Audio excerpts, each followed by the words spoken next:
നമസ്കാരം, ഞാൻ മനോജ് നെടിയാക്കൽ. പുതിയൊരു വീഡിയോയിലേക്ക് എല്ലാവർക്കും സ്വാഗതം. സ്വർണത്തിനും വെള്ളിക്കുമൊപ്പം ഇവയ്ക്കും വില കൂടി. റബ്ബർ കർഷകർക്ക് പണി കിട്ടിയത് ഇങ്ങനെ.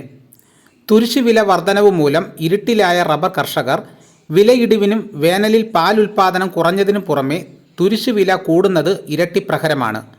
മുൻ വർഷത്തേക്കാൾ 200 രൂപയുടെ വർധനവാണ് ഇത്തവണ ഉണ്ടായിരിക്കുന്നത്.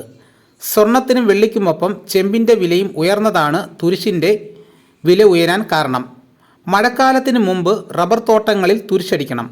റബ്ബർ, കുരുമുളക്, ഏലം തുടങ്ങിയവ കൃഷി ചെയ്യുന്ന കർഷകർക്ക് ഫംഗസ്, കുമിൾ രോഗങ്ങളെ പ്രതിരോധിക്കാൻ തയ്യാറാക്കുന്ന ബോർഡോ മിശ്രിതത്തിൻ്റെ പ്രധാന ഘടകം തുരിശാണ്. മരുന്ന് തളിക്കുന്നതിന് ഉപയോഗിക്കുന്ന കോപ്പർ ഓക്സി ക്ലോറൈഡ് കിലോ വില 630 രൂപയായിരുന്നത് 850 രൂപയായി ഉയർന്നിട്ടുണ്ട്. ഇനി എന്തെന്നറിയാതെ കർഷകർ.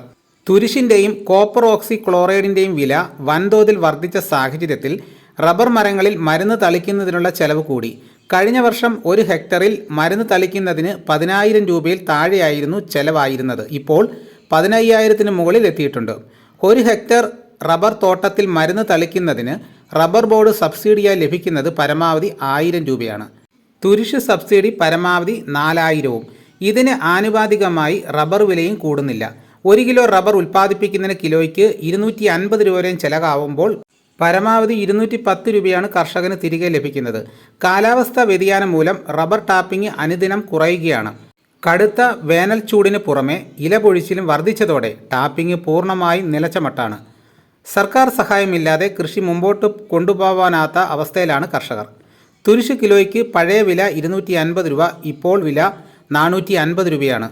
തുരിശ് സബ്സിഡി വർദ്ധിപ്പിക്കാതെ കർഷകർക്ക് രക്ഷയില്ല. ചെലവിന് ആനുപാതികമായി സബ്സിഡിയും വർദ്ധിപ്പിക്കണം. അപ്പോൾ തുരിശിനൊക്കെ വില കൂടിയിരിക്കുകയാണ്. മരുന്നടിക്കുന്ന കർഷകരെയാണ് ഇത് കൂടുതലായിട്ടും ബാധിച്ചിരിക്കുന്നത്. കൂടുതൽ ആൾക്കാരും ഇതൊന്നും അടിക്കുന്ന കാണുന്നില്ല. ഇതോടുകൂടി വീഡിയോയുടെ പൂർണ്ണമാകുന്നു. എല്ലാവരും ലൈക്ക്, സപ്പോർട്ട് ചെയ്യണം. ആദ്യമായിട്ടാണ് ഈ ചാനൽ കാണുന്നതെങ്കിൽ സബ്സ്ക്രൈബ് ചെയ്യാൻ മറക്കരുത്. നിങ്ങളുടെ അഭിപ്രായങ്ങൾ കമൻറ്റായിട്ട് രേഖപ്പെടുത്തണം.